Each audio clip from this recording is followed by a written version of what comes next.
ज्येष्ठ पूर्णिमा पवित्र देवस्नान पूर्णिमा प्रत्यक्ष स्नान करिबे चतुर्धामूर्ति महाप्रभुंक लीला अपार। ज्येष्ठ मास पूर्णमी महाप्रभुंक प्रथम स्नान लीला जाति वर्ण निर्विशेष समस्ते दर्शन करथिबारु एही लीला को पतित पावन लीला मध्य कहा जाए। तेबे देवस्नान पूर्णिमार महात्म्य रहस्य कौन?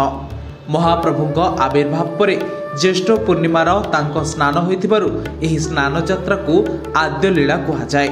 सेबेठारु ज्येष्ठ मास शुक्ल पक्ष पूर्णिमा तिथि रे श्रीक्षेत्र रे पालन करा जाए देवस्नान पूर्णिमा।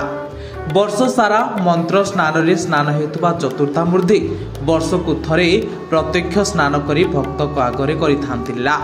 एही दिन जगन्नाथ आविर्भाव होइथिबारु तांको जन्मदिन भावे मध्य पालन करा जायथाय। सेही दिन 108 सुवर्ण कलश रे स्नान करंती चतुर्थामूर्ति। गराबड़ू सुवर्ण कलश धरी शीतला देवी सम्मुखस्थ और वर्ष तमाम अपव्यवहृत होई रहितबा स्वर्ण कूपरू जल आनिथांती। देवस्नान पूर्णिमार पूर्व दिन महाप्रभुंक पई श्रीमंदिर रे देवजान मार्ग रे अबा सुना कूरू 108 कलश जल संग्रह करा जाए। एही सुना कूटी शीतला ठाकुराणी और तांको वाहन सिंहक मध्य अवस्थित।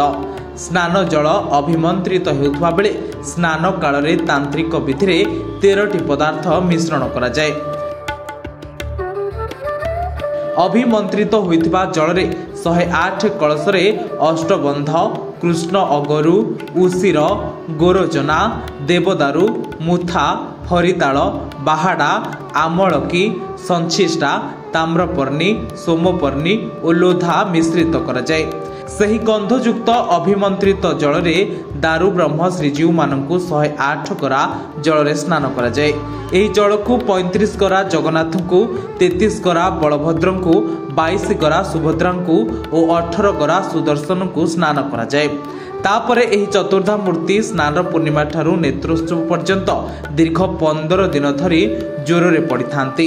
एही 15 दिन को अणसर मध्य कहा जाए। तेबे काहेकि हुए ज्वर? पौराणिक कथा अनुसार महाप्रभुंक विवाहर गईठाल फिटी न थाए। रुक्मिणी विवाह परठारु महाप्रभु गईठाल रे बांधी होई रहिथांती। आउ सेही पर्यंत खाली पेटरे रहिथांती महाप्रभु। कौनसी खाद्य खाई न थांती महाप्रभु।